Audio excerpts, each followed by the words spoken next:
Cetus ide melawan Belanda adalah kiai-kiai Islam, yaitu saat itu bikin serikat dagang Islam, terus lama-lama menjadi serikat Islam, terus lama-lama menjadi partai Islam, dimulai dari angkatannya Hos Cokroaminoto, jenis Haji Umar Said sinten Cokroman, itu disingkat jenis Hos Cokroaminoto. Jadi tidak bisa Indonesia itu meninggalkan partai Islam, karena dulu pertama pendiri era kepartaian niku malah partai-partai apa? Islam yang lahir di Solo, di Jogja. Bahkan sebelum ada negara yang bernama Indonesia, itu ada negara yang bernama Demak Bintoro, ada Demak Ngayogyakarta apa? Karto. Itu semua negeri apa? Islam. Ya paham. Sehingga secara kesejarahan kita tidak kalah sama tuanya Soekarnoisme atau Partai PNI. Dan sampai kan kita ini kan kayak dinabubukkan, seakan-akan Indonesia itu dimulai dari Soekarno. Sehingga nak wani Pak Karno itu koyok-koyok itu kita anti Indonesia. Ya kita tidak mungkin nggak menghormati Soekarno, beliau sebagai pahlawan besar kita hormati. Ya, tapi ya kebesaran Pak Karno demi bangsa Indonesia jangan kemudian direduksi, disederhanakan hanya melewati partai. Ya itu kan namanya pekerdilan. Tentu Pak Karno bikin negara ini ya untuk semua bangsa, bukan untuk PDIP saja, bukan untuk partai-partai marhainisme saja, juga bukan untuk partai-partai yang berfaham Soekarnoisme saja. Ya sama, tapi kita juga adil, sebagai kiai juga adil. Hos Cokroaminoto bikin partai Islam adalah untuk mengusir Belanda dari bumi Indonesia, yang nantinya juga untuk kepentingan semua bangsa Indonesia, tidak hanya yang Islam saja. Ya kita adil, sama-sama adil.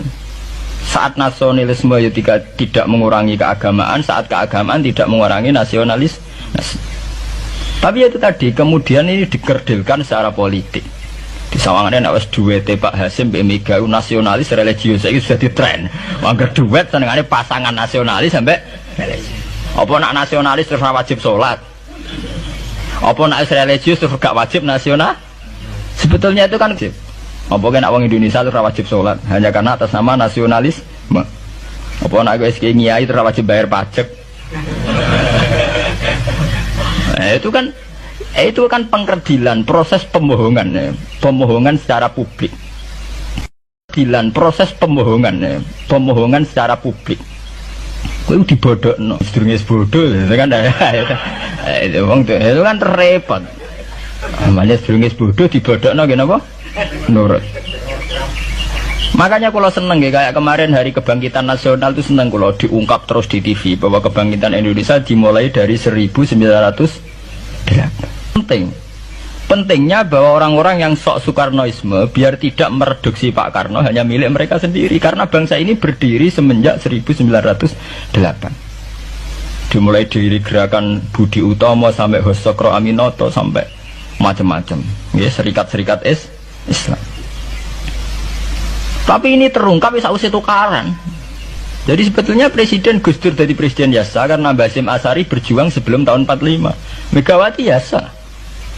Ya karena beliau berjuang lewat bapaknya, ya sama semuanya sah. Pak SBY juga sah, karena keluarga militer. Apa mana ini mantune Sarwaedi sing ra roh sapa? Perjuangannya mertuane. Gak iso adol bapak ya adol mertuane. Pokoknya sing dikena didol pokoknya. Tapi artinya sama, kita secara sejarah itu sama. Kita sebagai santri juga tidak kalah sejarah. Karena berdirinya nasional sudah lewat para kiai itu takokno sejarawan manapun.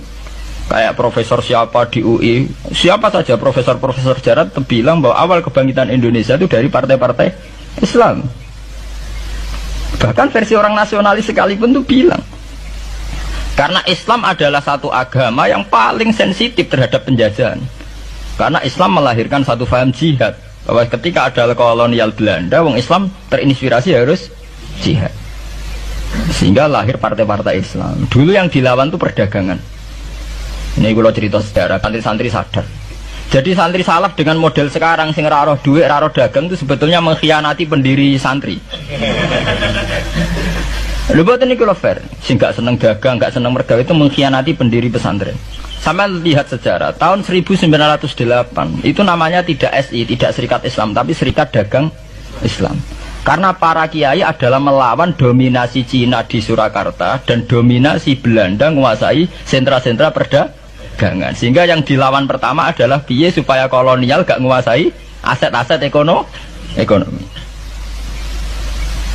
Sama takokno sejarah, cek versi kiai, cek versi buku, asal gak versi klenek.